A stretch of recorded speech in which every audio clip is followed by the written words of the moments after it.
Hey guys, this is Matt Jones, and I wanted to do a quick little video to answer some questions. So, some of you have been curious about the prototype assignment.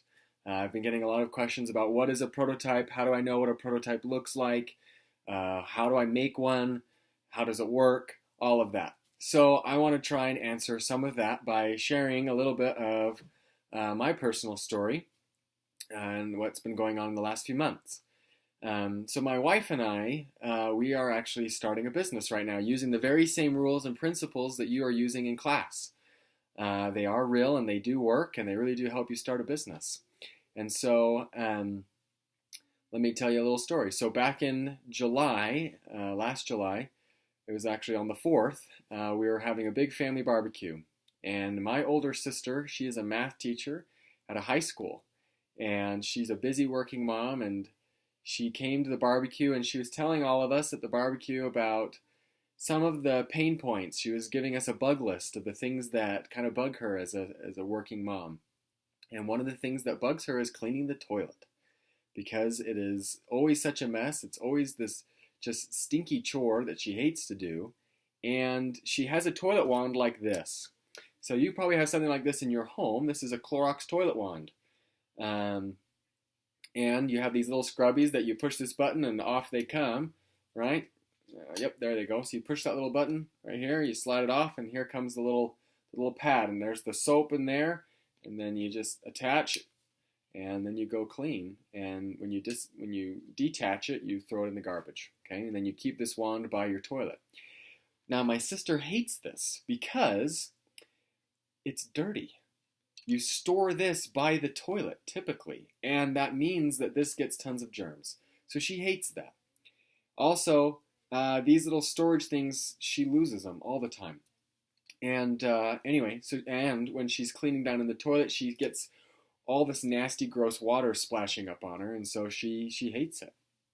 And so she was telling us all about this, and she said, you know what they need to make?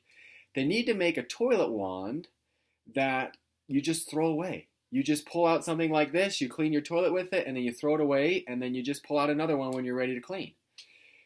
And my wife and I, we thought, that's a really good idea. And we thought, we're going to do all the stuff that we've learned about creativity and innovation, and we're going to be divergent thinkers and make something. And so we did. Now, I was a busy student getting ready for school and also teaching this class, and so I didn't have a lot of time on my hands, but my wife is a stay-at-home mom, and so she thought, I have some time, I'm going to do this. So she made a little prototype. I'm getting ahead of myself a little bit, so let me go back a little bit. So before she made a prototype, she made a bunch of designs.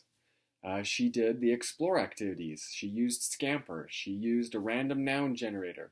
She used the circle of opportunity, things like that to help her get ideas of how to make a toilet wand that is disposable just like your toilet paper is. And so she sketched out a bunch of ideas, and after she did that, she went to the kitchen and said, I need to make a prototype. I need to make a physical design of what I want this thing to look like. This is not the end-all be-all. This is not 3D printed. This isn't sent off to China for manufacturers. This is just something to help her get an idea physically of what her idea is going to look like. And so she came up with this, and I think you might like this. This is what she came up with. She grabbed an old wooden spoon, she grabbed a Ziploc bag, she cut it in half, and she used painter's tape, masking tape along the side. And then she hot glued, here, cotton balls. You can see that. Some cotton balls onto this spoon. So now, it's a toilet wand. And so she had this idea, and she said, okay, it's going to have this toilet wand, and there's going to be some plastic or something on it. And what you do is it's sealed at the top like this, and you unseal it here, and then you pull the plastic back over the toilet wand. And now if there wasn't this big tear here, but let's pretend it's all sealed together. Now I have plastic covering my hand. So now, when I go and clean the toilet, when I'm down in the toilet, I don't get any water splashing back up on me, right? That was my sister's big pain point, was having water splash up back on her. I go down, I scrub my toilet, and then when I'm done, I pull this plastic back over the top of my scrubby, and I seal it again, and I throw it in the garbage. Boom. One-time disposable toilet wand. Well, this may seem like this is kind of stupid. Well, this right here is pretty easy to make. And you know what? It worked. Because my wife, she scheduled a lunch meeting with an investor. She had emailed him, said, this is my idea. And he says, wow, that sounds great. Let's meet and let's talk about it.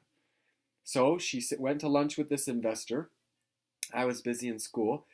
And so she went to this meeting and she pulled out of her purse. She said, this is my idea. And he said, this is awesome. He says, no one ever brings prototypes to meetings. He says, the people who actually end up doing little prototypes like this and bring them to meetings, he said, those are the companies I always invest in. Because they actually took time to really think about their idea. And this prototype is kind of like a prop in a play, is it can actually work. And so he's like, well, we need to make something that we can actually sell. And so she said, okay. So that was prototype 1. Well, this is prototype number 2. These are just some dowels that we've cut. This is some plastic from bread. And this is a little sponge we bought online. Okay? And so it works just the same way. So we've actually sold a bunch of these where there's a little bow at the top. You undo the bow, and here's the plastic. You pull it up over your arm. Just so easy like that. Now I don't get any water on me. I clean my toilet. And then when I'm done, I pull the plastic up and over that sponge, and now I don't get any nasty, dirty water on me, and I throw it away. Voila. Okay? So that's a prototype. A prototype is not an end design. A prototype is practice. It's practice for what you want your idea to be in the end.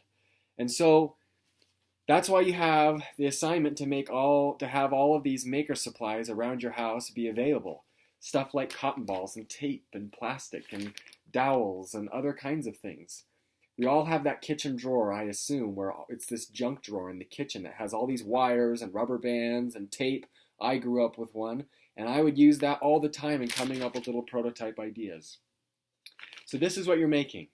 So let's say one of you is doing Christmas lights. Let's say that you want to do a prototype of some better Christmas lights. Well, what could you do? Well, I'm pretty sure there's an Amazon Prime or just some Amazon shipping brown cardboard box in your house.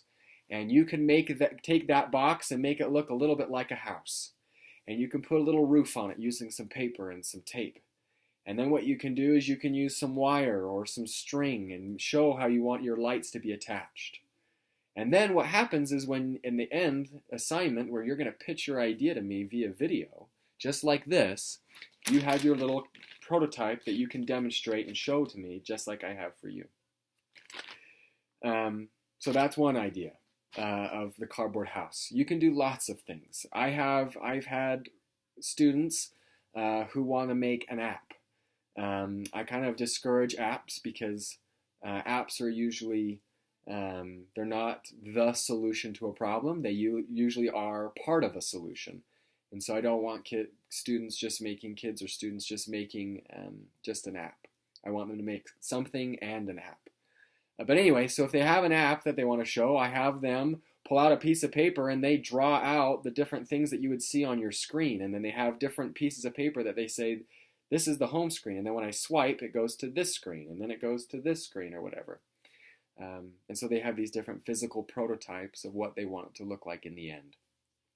It should not look like a Clorox toilet wand, especially because we're trying to make it better. But your prototype shouldn't look professional. It shouldn't look like it is ready for a patent. Not yet.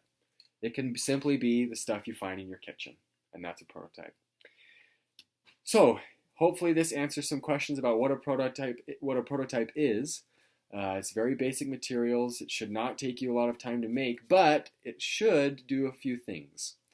It should allow you to help other people understand what your solution is. You should be able to demonstrate from it. You should be able to say, this is how it would work. Or like in the case of the house with the Christmas lights, I'm not going to have real lights on there, But I may say, this is how the lights would turn on, or this is where the lights are going to fit on the house, and this is how I would install them. Or maybe I don't even make a house at all with Christmas lights. Maybe I make the kind of attachment. I make a little cardboard prototype of what the attachment would look like on the house. And I make it in such a way that I can kind of demonstrate that clip going on the roof or something. So your prototype needs to be able to be demonstrated in some way. And that will help you significantly in being able to pitch an idea. My wife, at that little lunch meeting, when she pulled this out of her purse and was able to talk about it, the investor knew exactly what she was talking about. I meant to snap. Exactly what she was talking about. And that's why he said, I will help invest in your company. And now what we do, and we've had just several lunch meetings just this last week with 2 or 3 people about our prototype, some investors. And we pulled this prototype out and we said, this is the one that we're using now. And people are actually buying this and using this and they love it. But we want to make it so it's biodegradable and totally recyclable. And so actually, just 15 minutes ago, we made a little video and presentation for someone in China to be able to start making some of this stuff to make our end design. It started with a spoon, and now it's going to end with something totally awesome that we hope will be in everybody's home pretty soon. So there's our little prototype story and example. If you have any more questions, please don't hesitate to email me. I know I'm a little slow sometimes in getting back to emails. I'm working right now in a junior high full time, and so that'll end this Friday. So hopefully I'll have a little more time. But I've been a little busy with that. So I apologize for that. But I want to answer your questions and I want to help you. So please don't worry about the deadlines. I don't want you to feel bogged down by them. If you need a little extra help or a little extra time, please let me know and I'd be happy to help in any way. I wish you all the best of luck and I look forward to seeing your prototypes.